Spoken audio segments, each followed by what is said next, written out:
Fala aí, meus filhos, bem-vindos a mais um vídeo aqui do canal. Muito obrigado, como sempre, pela sua audiência.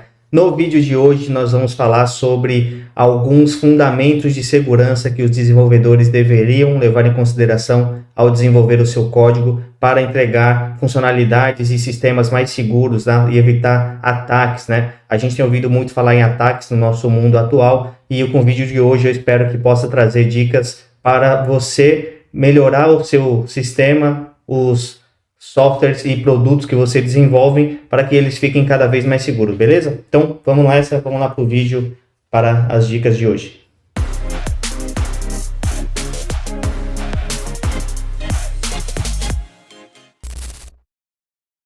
No primeiro caso, nós vamos falar sobre o CORS, tá? O CORS, ele é muito comum, você já deve ter passado aí, por exemplo, você está desenvolvendo no seu ambiente local, você tem um API e um SPA, por exemplo, e elas estão conectadas ali, ambas na sua máquina, no seu localhost, funcionando muito bem, você pega, desenvolve ali no front-end, manda requisição para o back-end, o back-end responde normalmente, tudo funciona perfeitamente. Aí, quando você sobe esse sistema para o ambiente de teste ou para o ambiente produtivo, você se depara com um problema, né?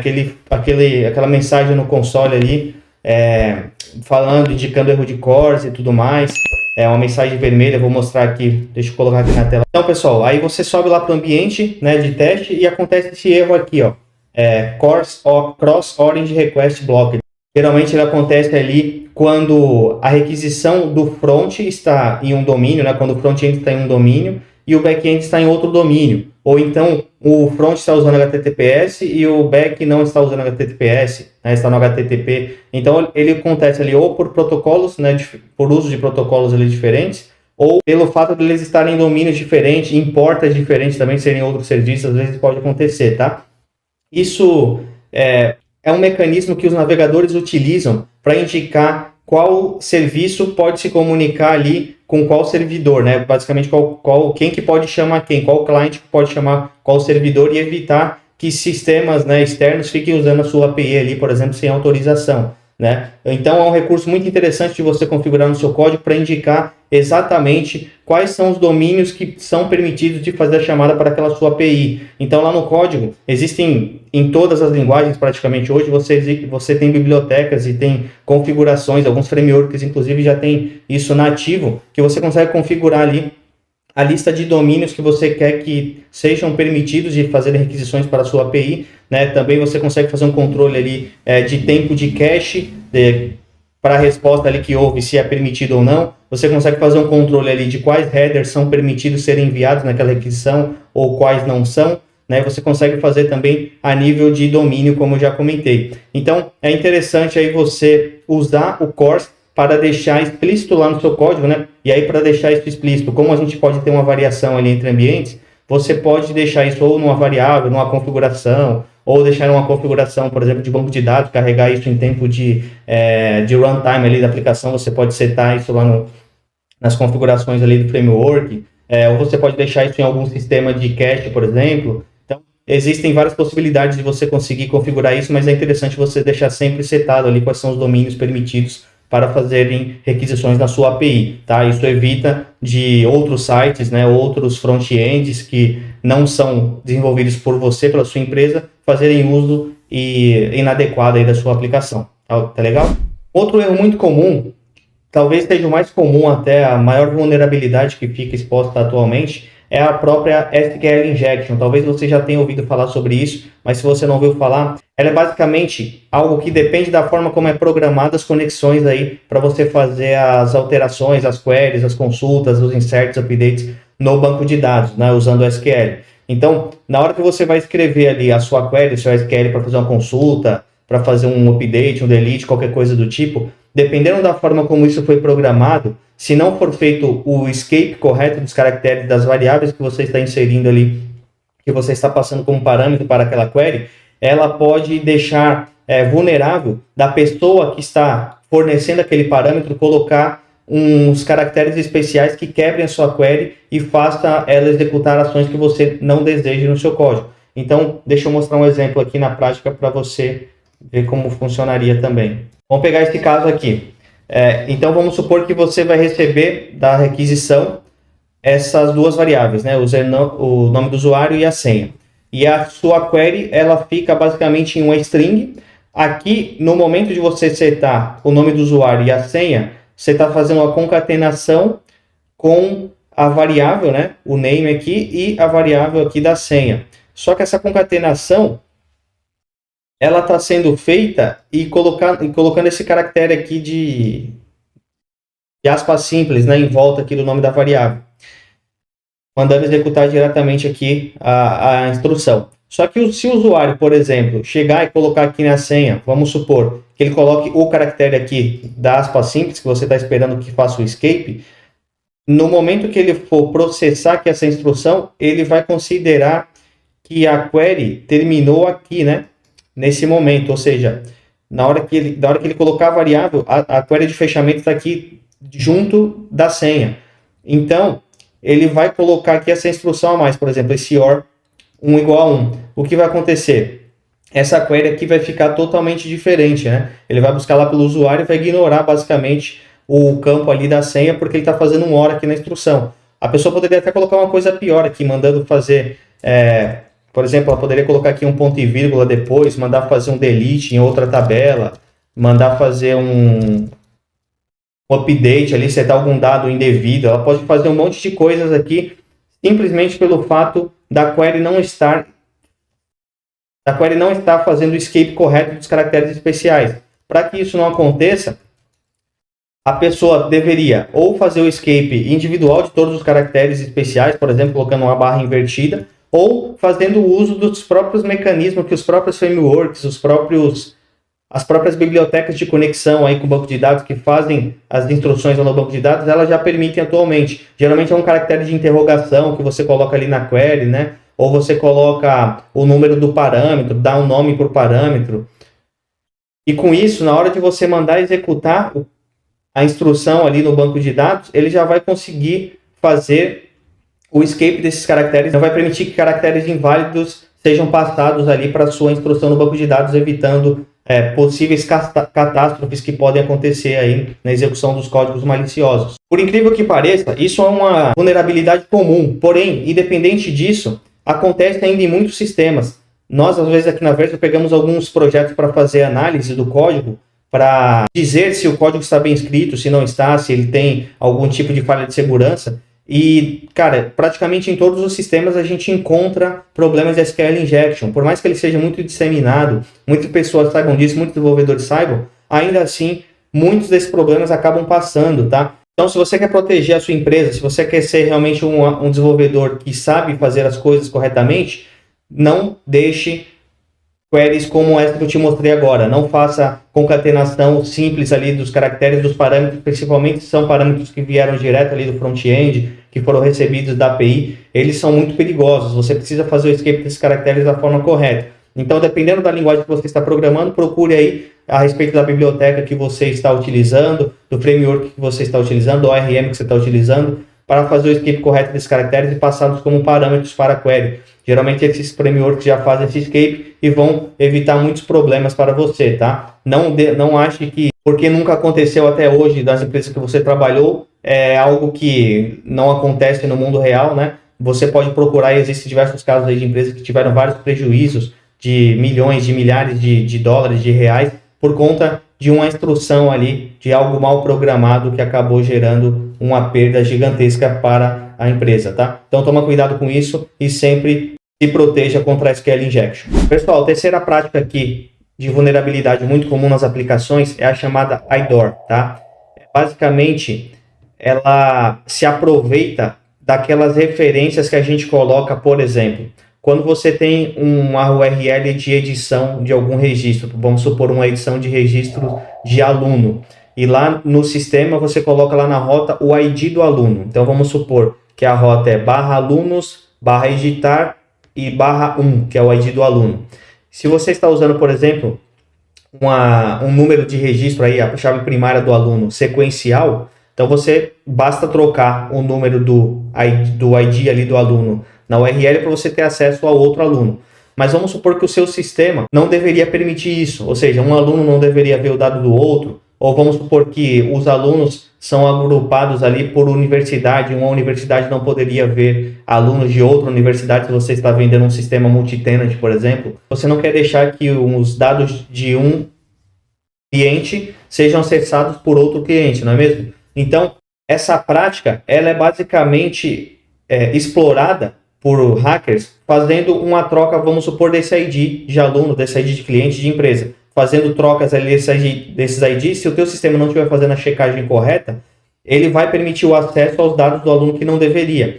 Ou mesmo, existem outras formas de explorar isso. Uma delas, como eu já falei, é pelo parâmetro ali da URL, né? Basta trocar o ID. Se, por exemplo, o teu ID lá no banco for sequencial, é mais fácil ainda dele explorar. Uma dica para você se proteger contra isso é você usar aqueles guilds, né, os GUIDs lá, que são basicamente aquelas hashes que a gente usa, que são mais difíceis de você conseguir acertar ali o ID correto daquele usuário, daquele cliente, daquele tenant ou daquele aluno. Uma outra forma de explorar isso é quando a pessoa faz alterações no body da requisição. Então, vamos supor que é um formulário, e lá dentro do formulário você tem algum campo oculto, ou você expõe uma API que precisa passar algum ID ali oculto naquela requisição. Se aquele usuário trocar propositalmente, né, colocando um ID lá de outro cliente, de outra empresa, de outro aluno, se o teu sistema estiver se baseando nisso para fazer a checagem, você pode também estar expondo ali informações de outros usuários que não deveriam ter esse tipo de acesso. O mesmo pode acontecer se a pessoa pegar e fazer alteração de cookies no próprio navegador, né? Então, de repente, você está baseando a tua sessão ali no cookie que veio da requisição, e esse cookie é o que identifica o usuário no back-end. Ou você está se baseando ali em um token, né, JWT, esse token é o que é usado no back-end. O token JWT, ele pode ser facilmente visto, né, o conteúdo dele ali, por exemplo, através do site JWT.io. A pessoa consegue ir lá e ver o conteúdo. Para ele conseguir fazer a modificação desse token, ele precisa ter a chave que fez a criptografia desse token. E aí entra uma questão importante, né, que na hora de você fazer a geração desse token, você precisa ter uma chave muito forte ali. Se você não tiver uma chave forte, isso também pode ser explorado ali, os usuários podem conseguir alterar dados de outro. O cookie é do mesmo jeito. Se você não estiver usando aquela instrução, por exemplo, do cookie lá falando que ele é HTTP only, né, que você consegue só setar do lado do servidor, ele pode ser manipulado também no front-end e deixar sua aplicação exposta. Fora isso, existem outras formas de explorar. Eu tenho um cliente aqui que é um cliente de um sistema multi-tenant, né, onde algumas construtoras não podem ver dados de outras construtoras. E por ele ser um sistema onde estão sobre a mesma base de dados, é uma diferenciação lógica ali, a checagem tem que ser feita tanto no parâmetro da rota, tem que ser feito se aquele parâmetro da rota lá, se, por exemplo, aqueles dados daquela obra, daquela construtora, realmente pertence àquela construtora, né, que está sendo acessada, se aquele usuário que está acessando, ele pertence à construtora que tem acesso àquela obra que precisa ser acessado. Então, você precisa fazer uma checagem ali bem minuciosa de toda a cadeia ali dos objetos que estão sendo navegados para ver se realmente aquele objeto ele pertence àquela entidade, né, aquele objeto, aquele usuário que está tentando acessar. Se aquele usuário que está autenticado, ele realmente tem aquele acesso, ele tem, além de ter acesso a nível de login, por exemplo, se ele tem acesso também a nível de permissionamento, né, de autorização. Então, todas essas coisas precisam ser verificadas para não permitir que essa técnica IDOR seja explorada, né, uma pessoa ver dados ali de outros. É algo que acaba passando batido, muitas vezes, principalmente quando o desenvolvedor está ali no front-end. Ele coloca, geralmente o pessoal do back-end se preocupa mais com isso, mas no front-end a pessoa deixa ali a rota muito exposta. Então o usuário simplesmente troca ali a URL, ele consegue pegar algum detalhe ali da informação do outro usuário, faz uma requisição ali que não deveria fazer. Então precisa ter cuidado com esse tipo de coisa também, para evitar que a sua aplicação aí fique exposta a essa vulnerabilidade, beleza? A vulnerabilidade que a gente vai falar aqui, pessoal, é o chamado XSS, né, que é o Cross-Site Scripting, que é basicamente o invasor, ele coloca scripts maliciosos no seu código ali. Se o seu código não tiver devidamente protegido para isso, ele vai acabar deixando muito fácil ali para o invasor conseguir coletar dados dos seus usuários finais, né? Então é algo que acontece muito mais não é algo tão centralizado, ele é algo mais generalizado e pode causar um estrago tremendo, porque ele vai acabar afetando ali diversos tipos de usuários. Esse ataque XSS, ele tem basicamente dois tipos principais, que é o refletido e o armazenado.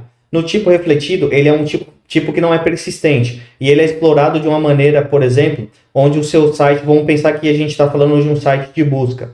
E nesse site de busca tem um campo lá de pesquisa. Nesse campo de pesquisa, você pode, tudo que o usuário digita ali, quando você dá um pesquisar, esse campo, essa pesquisa que ele colocou, ela pode ficar armazenada na URL, por exemplo, com uma query string. Então, deixa eu mostrar para vocês aqui na tela. Então, vamos pegar esse caso aqui de pesquisa. O pessoal foi lá, pesquisou e o que ele pesquisou ficou armazenado aqui na query string. Ó. Então, ficou ali. Então, ele ficou aqui em cima na query string, digitando o que o usuário pesquisou. Aí, se a pessoa pegar no lugar da pesquisa, injetar um script, né? Colocou ali uma tag script direto, porque não está sendo feito o escape daquele negócio. Esse script ele foi executado ali pelo navegador, né? E ali ele está executando qualquer coisa que a pessoa colocar ali na URL. Então, por exemplo, esse invasor aqui ele poderia pegar um link ali do seu site e mandar para uma base de usuários ali que ele eventualmente conseguiu explorar da sua base de dados, né? Ou conseguiu entender ali através de um mailing que ele conseguiu, ou viu através de algum fórum, colocou o link para o seu site com esse script malicioso e enviou para uma base grande de usuários. Uma vez que esse link foi enviado, as pessoas acessarem, ele pode colocar qualquer tipo de script ali, né? Nesse caso aqui a gente colocou só um alerta, foi colocado só um alerta de teste, mas poderia ser qualquer coisa, como por exemplo nesse caso. O que pode ser feito? Se a pessoa está escutando ali, colocando ali, se a pessoa colocou, por exemplo, para toda vez que entrar na página, fazer o envio do cookie, né, do usuário, ali, da seção do usuário, para um outro link qualquer. E esse link qualquer está sendo escutado ali, armazenando os logs disso. Então, aqui no exemplo, a pessoa acessou e ali, por trás dos panos, está sendo feito ali a escuta desses cookies que estão sendo enviados. Então, a pessoa poderia pegar isso e depois fazer manipulações ali nos dados, conseguir fazer o login se passar pela pessoa, acessar informações que não deveriam. Isso pode causar um tremendo estrago aí para a sua empresa, tá? O outro formato desse ataque é o que a gente chama de armazenado, onde basicamente, vamos pensar em um blog ali ou um fórum, né? Onde existem lá vários posts e esses posts eles ficam ali com uma página onde tem todos os resultados, né, do que os usuários escrevem. Se um invasor, por exemplo, ele identifica que a sua página ali de resultados, ela interpreta tags HTML, então ele poderia colocar um comentário lá, por exemplo, também com um script malicioso, e esse script malicioso, toda vez que a página for carregada, ele vai ser executado automaticamente. Então, todos os usuários que acessarem aquela página seriam infectados aí por esse script. Isso também é algo muito perigoso. E como que pode ser evitado? Toda vez que você for enviar alguma coisa para o seu servidor, né, que o cliente for enviar para o seu servidor precisa validar o conteúdo de entrada ali, se ele está sendo realmente o conteúdo que você espera. Então, validar tanto quantidade de caracteres, o tipo de dado, fazer um escape ali dos dados que estão sendo enviados também. Na hora que você vai renderizar esses dados no front-end, você tem que verificar, você tem que garantir que só vai renderizar exatamente o tipo de dado que você espera. Evitar deixar a renderização de HTML direto na página, porque isso pode ser muito prejudicial, muito perigoso, tá? Então, a gente tem que tomar cuidado com esse tipo de coisa para evitar que o nosso site fique exposto, fique vulnerável. Beleza, pessoal? Então, o XSS também é algo que traz muito prejuízo aí para sua empresa. Toma cuidado com ele. Aplica essas dicas aí que você vai conseguir evitar uma catástrofe grande aí no seu desenvolvimento. A quinta vulnerabilidade que nós vamos falar agora é a chamada CSRF ou XSRF também, como é conhecida, tá? Que são solicitações forjadas intersites, né? No inglês ali que é a Cross-Site Request Forgery. Basicamente, ela se aproveita muito daqueles sites que fazem uso de cookies, né? Então, vamos pensar na seguinte situação. Você tem o teu sistema que faz o uso de cookies e esse cookie ele é armazenado, né, no navegador do usuário. O usuário foi lá, fez o login no seu sistema e o seu sistema armazenou aquele cookie para identificar aquele usuário. Aí esse usuário vai, acessa um outro site, vamos supor um site de um blog, como a gente deu no exemplo anterior. E esse site do blog, ele está infectado ali com um XSS, né? Com um ataque XSS, aquele do armazenamento lá, onde tem um script na hora que você carrega a página do post, na página infectada lá. Então, na hora que você carregou a página, ele executou um script que faz um envio ali de uma requisição, de um post, por exemplo, para o seu site, fazendo uma alteração do e-mail desse usuário. Nesse momento, o que vai acontecer? Essa requisição vai ser enviada lá para o seu site, como o cookie está armazenado no navegador do usuário, esse cookie vai ser enviado junto, você vai entender, né, o seu site vai entender ali que aquele usuário está autenticado, é uma requisição legítima, e você vai fazer a alteração do e-mail desse usuário. Nesse momento, esse usuário perdeu a conta dele, né, teve a conta sequestrada. Ou pior, vamos supor que seja o teu sistema, ele trate de informações financeiras. Então, o teu site, ele vai e faz uma transferência, né, de valores para a conta desse invasor, né, que infectou ali o site do blog ali do fórum com esse script malicioso. Então, imagina a catástrofe que isso pode acontecer ali em diversos sistemas, né? Para se proteger disso, o que você tem que fazer? Você precisa fazer uso de uma configuração no momento de setar esse cookie para setar a configuração do same site, né? A partir de 2020, mais ou menos, o Google Chrome, a partir da versão 80, se eu não me engano, começou a usar uma política ali um pouco mais incisiva relacionada a isso, e depois foi adotada ali também por Firefox, por Microsoft, por padrão, se o cookie não setar explicitamente essa configuração de same site, ele vai adotar uma política ali de só aceitar requisições do site de origem, né? Para evitar justamente esses ataques ali intersite. Então, se você quiser realmente permitir que o seu cookie possa ser enviado de outras origens, aí você tem que deixar explícito lá na hora de você setar esse cookie que ele pode setar a opção none, né? Setando a opção none nesse cookie, ele indica que ele pode ser usado por qualquer um desses outros sites aí que fazem uso do seu cookie.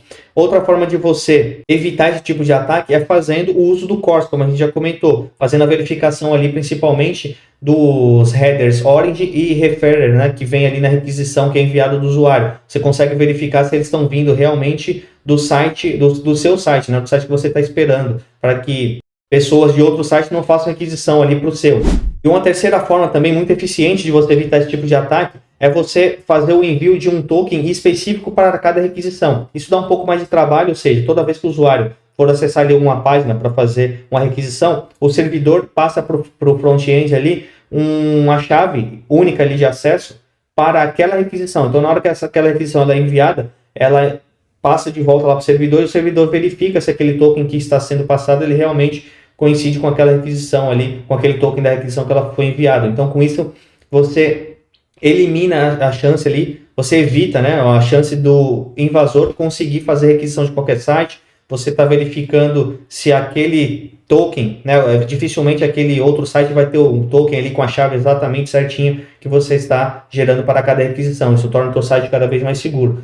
Então, de modo geral, pessoal, você pode reparar que existem várias formas de você conseguir deixar o seu sistema mais seguro e evitar problemas aí para sua empresa. Algumas delas são mais comuns da gente conseguir entender, outras delas nem tanto. E uma simples mudança de configuração, uma simples alteração ali na hora que a gente está programando, na hora que a gente está configurando nosso servidor, nosso sistema, pode nos salvar ali, deixar o nosso sistema muito mais robusto, muito mais protegido. De modo geral, sempre se atenta aí na forma que você está recebendo os dados ali na sua API, né, no seu back-end, verifica se esses dados estão no formato correto, se tem a quantidade de caracteres que deveria ter, se ela está sendo feito ali o escape correto desses caracteres para fazer o armazenamento no banco de dados, se você não está aceitando ali conteúdos maliciosos, scripts maliciosos para serem armazenados, se o usuário realmente está autenticado, confere se o usuário pode realmente executar aquela ação, se ele tem autorização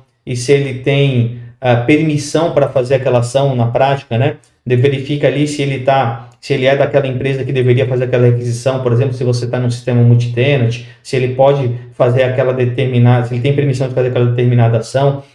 Outra coisa para verificar aí são as bibliotecas que você usa, né? Tenta manter sempre as bibliotecas numa versão atualizada, verifica se as bibliotecas não são infectadas também, acompanha os fóruns aí de segurança para você garantir que você não está usando alguma biblioteca infectada que pode injetar algum código malicioso ali na sua solução. Então, são muitas coisas que a gente tem que tomar cuidado, que a gente tem que verificar. Não é simplesmente desenvolver, não é simplesmente criar algoritmo ali e entregar o sistema que vai fazer que o seu trabalho seja concluído. Você precisa se preocupar com diversos aspectos, né? Tanto o aspecto da manutenabilidade ali do seu código, da forma como você escreve. Você tem que escrever de uma forma ali que fique claro para as outras pessoas entenderem, né? Precisa seguir um padrão, precisa se preocupar com essas questões de segurança, precisa se preocupar com questões de soft skill. Tem uma série de coisas aqui que você precisa ter em mente para se tornar um desenvolvedor de destaque cada vez mais valioso. Então, espero que essas dicas de hoje possam ter aumentado o seu nível de consciência e ter te trazido